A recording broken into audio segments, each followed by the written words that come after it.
දවසේදී දෙවන අදියරේ පළවෙනි 10-3 ලබා ගන්නවා අපේ සසෙන් වින්සිත ගාල්ලෙන් තමයි තරග කොල්ලෙක් මහින්ද කොල්ලෙක් සසෙන් ගැන අපේ විනිශ්චය මණ්ඩලයේ අපිට අදහස හිතා ගන්න පුළුවන්. අපි සජිතගේ පැත්තට යන්න කාවෙන් කොලෙම්ම අවුරුදු කුමාරයා සසෙන් වින්සිත අද දැන් එන්න මේ තරඟේ උණුහුම වැඩි වෙනවා, තරඟකාරීත්වය වැඩි වෙනවා. එතකොට ප්‍රථම ගායනාව නිසා සසෙන්ගේ ගායනාව කෙතරම් හොඳ වුණත් ඊළඟට ගායනා කරන පුතාල දුවලා කොහොම ගයයිද කියලා නොදන්න නිසා ලකුණු 10 දෙන්න මුඩි මොකද්දෝ සැකයකුත් තිබුණා.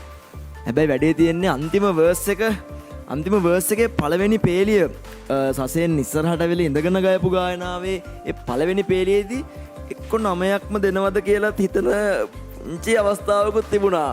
හැබැයි ඒ අවසාන වර්ස් එක ඉවර කරපු විදිහට අපි තුන්දෙනාටම එක වතාවෙම හිතෙන්න ගත්ත සසෙන්ට අනිවාර්යෙන් ලකුණු 10ක් දිය යුතුයි කියලා. සාත්වික අභිනයත් හරි ෂෝක් හොඳට ගීතය අපේ පැත්තට අභිනය කළා.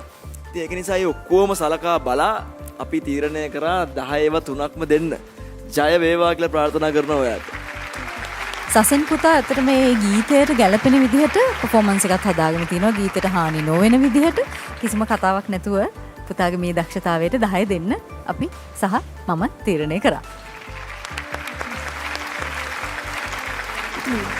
නදිමල් පෙරේරා ඉතින් සසෙන් ඇත්තටම අර කිව්වාගේ මේ ඔයාගේ වොයිස් එකත් ලස්සනයි. හොඳ ලස්සන ඉදිරිපත් කිරීමක් හැමදේම හොඳින් තිබුණා. අර කීප චූටි තැන් දෙකේ වගේ තමයි අර තිබුණ චූටි අඩුපාඩුව තිබුණේ. ඉතින් ඒවා අවුලන්නේ හොඳට ගියා. හොඳට ගියා වැඩේ. good luck. හොඳයි. සසෙන් වින්සිත එහෙම තරඟයට ආරම්භයක් දෙද්දී අපි මතක් කරන්න ඕනේ විනිශ්චය මණ්ඩලයෙන් නම් දැන් උපරිම ලකුණු ලබාගෙන ඉවරයි නේද?